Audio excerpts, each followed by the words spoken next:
반갑습니다. 새해 두 번째 예배를 또 온라인을 통해서 인사드립니다. 새해면 우리가 많은 계획을 세우고 또 마음에 많은 소망과 기대를 안고서 시작하곤 하죠. 그런데 올해는 물론 작년 연말도 마찬가지였지만 새해라는 실감이 그렇게 크게 들지 않는 것 같아요. 저도 이번 주에 신년 대토론을 보면서 올해 새해가 되었구나 라는 그런 감각을 처음으로 느끼게 되었던 것 같습니다. 아마 집에서 지금 이제 방학을 보내고 있는 학생들도 마찬가지일 것 같은데 새해에 여러분들이 그래도 소망하고 기대하였던 것들을 또 잘 준비할 수 있기를 바랍니다. 혹여 이제 새해의 기분이 들지 않아서 아직까지 생각해 보지 못하였다면 방학 기간 동안 여러분들의 한 해의 계획과 목표와 또 소망을 세워볼 수 있는 그런 시간이 되실 수 있기를 바랍니다. 이 시간 우리 함께 사도신경을 고백함으로써 우리의 하나님께 예배드리도록 하겠습니다. 나는 전능하신 아버지 하나님 천재 창조주를 믿습니다. 나는 그의 유일하신 아들 우리 주 예수 그리스도를 믿습니다. 그는 성령으로 잉태되어 동정녀 마리아에게서 나시고 본디오 빌라도에게 고난을 받아 십자가에 못 박혀 죽으시고 장사된 지 사흘 만에 죽은 자 가운데서 다시 살아나셨으며 하늘에 오르시어 전능하신 아버지 하나님 우편에 앉아 계시다가 거기로부터 살아있는 자와 죽은 자를 심판하러 오십니다. 나는 성령을 믿으며 거룩한 공교회와 성도의 교제와 죄를 용서받는 것과 몸의 부활과 영생을 믿습니다. 아멘. 네, 이번 주는 성도의 노래라는 찬양을 함께 나누려고 합니다. 우리 고등부 2학년, 3학년 학생들은 작년에 많이 불러보았기 때문에 익숙할 것 같습니다. 가정에서 또 예배드린 자리에서 함께 가사를 묵상하시면서 또 우리의 오늘을 돌아볼 수 있는 시간이 되면 좋겠습니다. 함께 찬양하시겠습니다.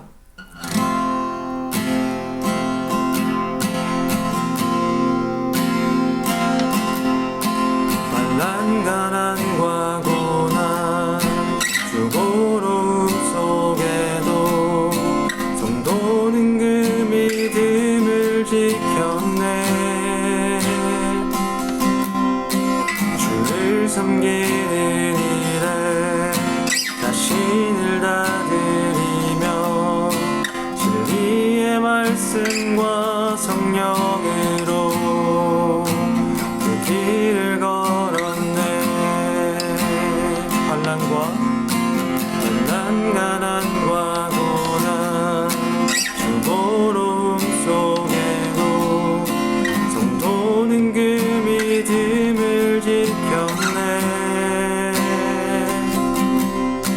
주를 섬기는 일에 자신을 다드리며 진리의 말씀과 성령으로 그 길을 걸었네.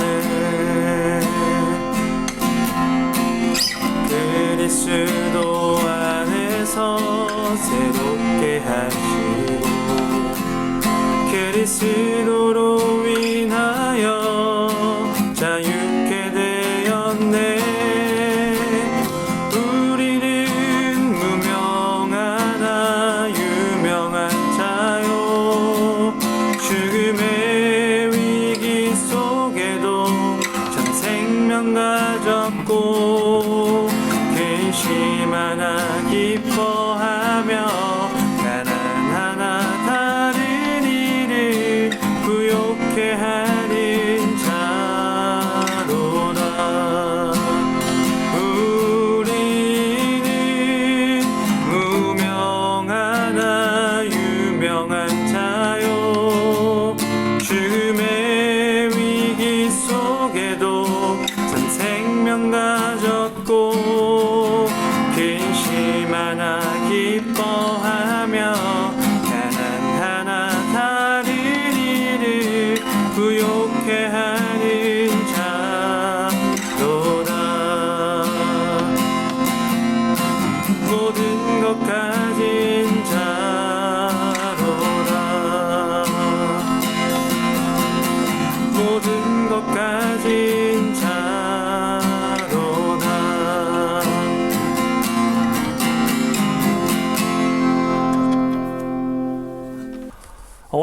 주신 하나님의 말씀은 출애굽기 3장 10절부터 15절까지의 말씀입니다.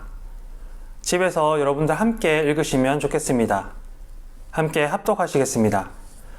이제 나는 너를 바로에게 보내어 나의 백성 이스라엘 자손을 이집트에서 이끌어내게 하겠다. 모세가 하나님께 아뢰었다. 제가 무엇이라고 감히 바로에게 가서 이스라엘 자손을 이집트에서 이끌어내겠습니까? 하나님께서 대답하셨다. 내가 너와 함께 있겠다. 내가 이 백성을 이집트에서 이끌어낸 다음에 너희가 이 산 위에서 하나님을 예배하게 될 때 그것이 바로 내가 너를 보냈다는 징표가 될 것이다. 모세가 하나님께 아뢰었다. 제가 이스라엘 자손에게 가서 너희 조상의 하나님께서 나를 너희에게 보내셨다라고 하면 그들이 저에게 그의 이름이 무엇이냐 하고 물을 터인데 제가 그들에게 무엇이라고 대답해야 합니까? 하나님이 모세에게 대답하셨다. 나는 곧 나다. 너는 이스라엘 자손에게 이르기를 나라고 하는 분이 너를 그들에게 보내었다고 하여라. 하나님이 다시 모세에게 말씀하셨다. 너는 이스라엘 자손에게 이르기를 여호와 너희 조상의 하나님 곧 아브라함의 하나님, 이삭의 하나님, 야곱의 하나님이 나를 너희에게 보내셨다 하여라. 이것이 영원한 나의 이름이며 이것이 바로 너희가 대대로 기억할 나의 이름이다. 아멘. 사회적 거리두기가 2주간 연장이 되어서 이번 주와 다음 주도 온라인을 통해서 예배를 함께 나눕니다. 16일에 있을 중앙방역대책본부의 브리핑을 통해서 이후에 예배가 어떻게 될지 다시 한 번 더 안내를 드리도록 하겠습니다. 여러분도 함께 자신의 자리에서 전염병이 안정되고 사회가 회복되며 그래서 우리가 다시 모여서 예배할 수 있도록 위에서 함께 기도해 주시기를 부탁드립니다. 2021년 올해는 총회 공과를 통해서 함께 말씀을 나누고 예배를 진행하게 될 것입니다. 1월에는 하나님을 주제로 우리가 함께 이야기를 나누게 될 텐데 하나님을 주제로 이야기를 나눈다라는 이 표현이 조금 어색하게 다가오는 것 같아요. 우리는 교과서를 통해서 작용 반작용 혹은 이 세종대왕의 이야기를 배우는 식으로 하나님을 이야기하는 것이 아니기 때문입니다. 우리는 설교를 통해서 어떤 대상에 대한 정보와 내용을 접하고 배우는 것이 아니죠. 그보다는 카페 테이블에 마주 앉아서 나를 향해서 이야기를 건네고 감정을 주고받는 이 친밀한 감정을 가진 어떤 사람과 함께 대화를 나누는 것처럼 그 목소리를 주고받는 것이 바로 설교이고 예배이기 때문입니다. 여러분, 우리는 하나님을 이야기하는 것 같지만 하나님께서는 예배와 설교를 통해서 우리에게 자기 자신을 건네주고 계세요. 카페 테이블에 마주 앉은 사람이 그냥 말소리만을 전해주는 것이 아니라 그 말소리와 의미와 메시지와 감정을 통해서 자기 자신을 나에게 여러분들에게 전해주고 있는 것처럼 말입니다. 그래서 우리가 비록 온라인을 통해서 예배와 설교를 나누고 있지만 이것은 하나님께서 자기 자신을 여러분들 자신에게 내어주는 시간이라고 생각하시고 또한 그렇게 경험될 수 있는 예배와 설교의 시간이 되실 수 있기를 축복합니다. 오늘 우리가 읽은 이 성경의 본문은 출애굽기라는 책의 한 구절입니다. 이 책은 이스라엘이라는 한 민족이 이집트라는 나라에 노예로 살고 있던 때를 배경으로 하고 있어요. 여러분, 근데 우리가 모든 사람이 지금 시민으로 살고 있는 현대사회를 살고 있기 때문에 이 노예라는 단어가 가지고 있는 어떤 삶의 내용에 대해서 좀 가슴 깊이, 마음 깊이, 감정적으로 공감하기가 조금 어려운 부분들이 있는 것 같아요. 잘 와닿지 않는 말이라는 거죠. 때문에 노예라는 삶의 상황과 그 감정을 이해하기 위해서는 우리가 조금 상상력이 필요합니다. 아무튼 얼핏 생각해도 이 노예라는 이름이 전해주는 이스라엘 사람의 삶은 분명히 행복한 삶은 아니었을 것이다 라고 정도는 말할 수 있을 것 같아요. 오히려 그 사람들은 괴로움에 몸서리 쳤습니다. 이집트 사람들이 이스라엘 노예들을 굉장히 가혹하게 대했을 뿐만 아니라 이 성경에 보면은 이 사람들이 굉장히 무거운 노동을 그들에게 맡겼다, 짐을 지었다 이렇게 이야기하고 있기 때문입니다. 강제노동의 강도가 굉장히 심했고 삶의 형편은 이 배고픔과 가난이 계속해서 끊이지 않는 그런 삶을 살아가고 있었죠. 때문에 이스라엘 사람들의 한숨과 탄식과 눈물이 끊이지 않았다라고 성경은 이야기를 합니다. 문제는 하나님께서 이스라엘의 민족의 조상이 되는 아브라함, 이삭, 야곱과 같은 사람들과 약속을 하셨다라는 것에 있었어요. 성경의 첫 번째 창세기에 소개되는 약속들은 요약하자면 나는 너희들에게 복을 주겠다. 너희에게 정착할 땅을 주겠다. 너희가 누구의 다스림도 받지 않고 나의 백성이 될 것이며 나는 너를 사랑하고 너희들은 나와 함께 살아갈 것이다. 라는 내용으로 요약할 수 있을 것 같아요. 그런데 지금 이집트에서 노예로 살아가는 사람들 삶의 형편이 그렇지 않죠.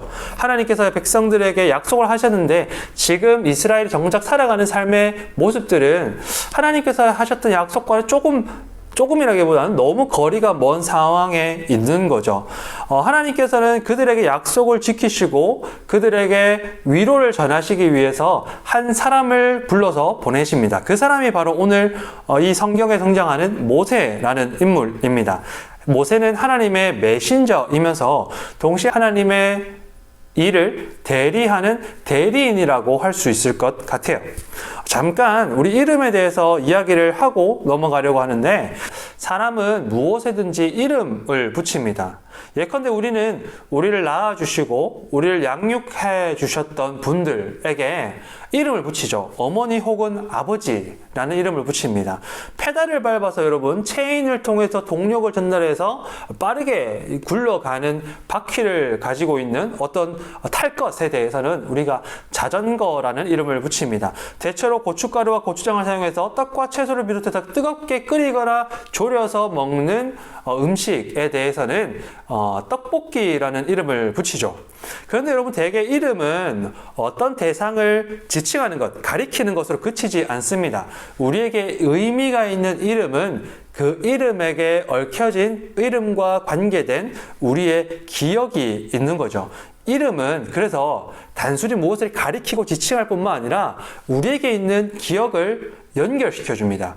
매개해 줍니다. 이름은 같지만 사람들마다 그래서 매개되는 기억은 다를 수가 있어요. 여러분 혹시 부모님이라는 이름, 어머니, 아버지라고 하는 이름을 떠올리면은 매개되는 기억이 있습니까?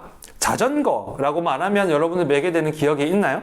떡볶이는 어떻습니까? 저는 자전거와 떡볶이라고 하면 어릴 적에 4발 자전거를 타다가 보조바퀴를 떼고 2발로 달려갔던 그런 기억이 떠오릅니다. 초등학교 앞에서 500원을 주고서 이 접시, 커다란 접시에 가득 담겨져서 친구들과 함께 나누어 먹었던 기억도 떡볶이라는 이름을 생각하면 떠오를 때가 있습니다. 이름은 기억을 매개하는 거죠. 대체로 이 기억은 그날의 그때의 감정과 함께 찾아오게 됩니다. 보통 우리는 이런 기억을 추억이라는 이름을 통해서 표현을 하곤 하죠. 기억은 저마다 다르지만 감정은 사람들마다 비슷한 경우들이 있어요. 서로 공유할 수 있을 정도로 말입니다. 그래서 서로 다른 학교를 나왔지만 이 학교 앞 떡볶이라고 하면 우리가 즐겁게 같이 이야기할 수 있는 공통된 공감의 감정들이 있는 거죠. 하나님께서 모세를 통해서 이스라엘 민족을 구원하시겠다고 하셨을 때 모세는 사양합니다. 거절하는 거죠. 하나님 나 할 수 없습니다. 자신은 그 일을 할 만한 사람이 못 된다는 이유에서 그랬었어요. 그래서 모세는 대신해서 하나님께 이렇게 물어봅니다. 만약에 제가 하나님 당신의 말씀을 따라서 이스라엘 백성들을 찾아가게 된다면, 이집트 사람들을 찾아가게 된다면 저는 무엇이라고 말을 해야 되겠습니까? 누가 나를 보내었다고 말해야 하는 것입니까? 당신의 이름은 무엇입니까? 이렇게 묻습니다. 그때 하나님께서 이렇게 말씀하세요. 나는 곧 나다. 너는 이스라엘 자손에게 이르기를 나라고 하는 분이 너를 보내었다고 하여라. 너는 이스라엘 자손에게 이르기를 여호와 너의 조상의 하나님 곧 아브라함의 하나님, 이삭의 하나님, 야곱의 하나님이 나를 너희에게 보내셨다 하여라. 이 모세의 물음에 하나님이 조금 알쏭달쏭한 대답을 하세요. 이 알쏭달쏭하다라는 이유는 왜 알쏭달쏭하다라고 이야기를 하냐면 이 하나님께서 말씀하신 나는 나다라는 말의 뜻이 명확하게 알려져 있지 않기 때문이에요. 여호와라는 이름까지도 사실은 지금까지도 학자들이 이게 과연 어떤 뜻일까 명확하게 밝히지를 못했습니다. 가장 널리 대중적으로 알려져 있는 설명은 하나님께서 너희를 위해 늘 거기 계실 것이다 라는 뜻이에요. 그런데 하나님께서 단순히 모세의 말에 자신의 이름을 알리시는 것으로 대답하기를 끝내지 않으십니다. 그리고 이렇게 덧붙이시는 거죠. 너희의 조상의 하나님 곧 아브라함, 이삭, 야곱의 하나님이다. 지금까지 이스라엘 사람들에게 하나님이라는 이름이 불러오는 기억은, 매개하는 기억은 어떤 것이었냐면 그냥 옛날 이야기였던 거예요. 나와는 별로 그렇게 상관없는 조상들, 아브라함과 이삭과 야곱에게나 해당되는 이야기. 우리에게는 이루어지지 않은 약속, 우리에게는 텅 빈 내용의 약속들, 그 기억이라는 거죠. 여호와라는 이름은 조상들의 옛 이야기를 우리에게 매개할 뿐, 옛 이야기를 우리에게 가져다 줄 뿐, 이집트에서 노예로 살아가는 사람들에게는 그렇게 와닿지 않는 이름이었다는 겁니다. 그런데 이제는 달라질 거라는 것을 하나님께서 이야기하시는 거예요. 옛날 사람들이 아니라 지금 하나님과 이야기를 나누고 있는 모세, 그리고 이스라엘 민족에게 하나님께서 이름을 가르쳐주고 계시는 것은 이제 그 이름을 얽힌 기억을 새로 써내려 나갈 것임을 이야기하고 계시는 겁니다. 이제까지는 조상들의 옛 이야기에 불과했지만 모세와 이스라엘은 여호와의 이름을 들을 때마다 자기들만의 기억, 바로 나의 기억, 자신들만의 고백을 갖게 될 것입니다. 이스라엘이 하나님과 함께하는 시간과 경험을 통해서 여호와라는 이름의 새로운 의미가 생겨나게 될 것입니다. 사람들은 그렇게 여호와라는 이름을 부르고 들을 때마다 지난 시간들을 통해서, 지난 기억들을 통해서 새로운 울림이 찾아오는 것을 느끼게 될 것입니다.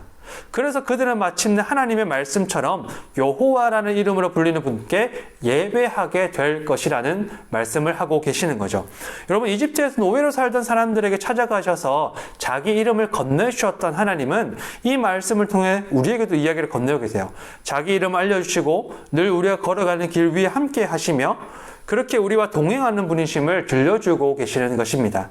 어쩌면 지금까지 우리에게 하나님 혹은 이 여호와라는 이름은 옛날 이야기 혹은 나와는 상관없는 다른 사람들의 이야기, 그저 강단에서 이야기되는 조금은 허무하고 별로 의미 없는 텅 빈 이름이었을지도 모르겠습니다. 그런데 여러분, 하나님께서 변함없이 그리고 오늘도 자기 이름을 우리에게 전해주시면서 앞으로 그 이름의 의미를 함께 채워나가자라고 말씀하시고 계시는 겁니다. 오늘 여러분들에게 찾아가셔서 여러분들 삶의 길 거기에 바로 함께 하시는 하나님께서는 이 이름을 함께 채워나가자, 우리가 이 시간을 함께 채워나가자, 그래야 해서 하나님이라는 이름을 네가 듣고 부를 때마다 새로운 울림이 너의 삶 속에서 생겨날 수 있도록 나와 함께 하자라고 말씀하고 계시는 거죠. 하나님 그 이름을 부를 때마다 여러분 오늘 살아가는 힘과 소망이 되는 새로운 울림이 여러분들의 마음 속에, 영혼 속에, 삶 속에 함께 울림이 퍼져나가는 고등부 되시기를 주님의 이름으로 축복합니다. 우리에게 찾아오셔서 자기 이름을 건네주시는 하나님께 믿음으로 응답해서 하나님의 이름을 채워나가는 복이 함께 하시기를 주님의 이름으로 축복합니다. 함께 기도하시겠습니다. 하나님, 하나님의 이름이 그저 다른 사람의 이야기뿐이었던 모세와 이스라엘 민족에게 찾아오셔서 새롭게 그 이름을 건네시고 그 뜻과 생각대로 새로운 시간을 써내려 가셨던 것처럼 우리에게도 찾아와 주십시오. 하나님의 이름이 어떤 기억도 없이 텅 빈 이름이 되지 않고 그 이름의 이야기가 바로 우리 자신의 이야기가 될 수 있도록 은혜를 베풀어 주십시오. 흩어져 있지만 하나님의 이름 앞에 한 마음으로 예배하는 모든 고등부 지체들의 일상에 함께 하셔서 하나님의 이름을 새로운 기억과 고백으로 채워나갈 수 있도록 은혜 베풀어 주십시오. 그리하여 하나님의 이름을 또 듣고 부를 때마다 새로운 울림이 우리 안에 퍼져나와 오늘을 채워나가는 복이 있게 하옵소서. 새 한 해를 시작하며 많은 것을 계획하고 소망하는 고등부 지체들에게 하나님 지혜를 베푸셔서 잘 준비하고 시작할 수 있도록 인도해 주시고 각자 주어진 삶의 자리에서 하나님의 뜻을 찾고 구하며 그 뜻에 따라 인도하시는 하나님과 동행하는 믿음 역시 허락하여 주십시오.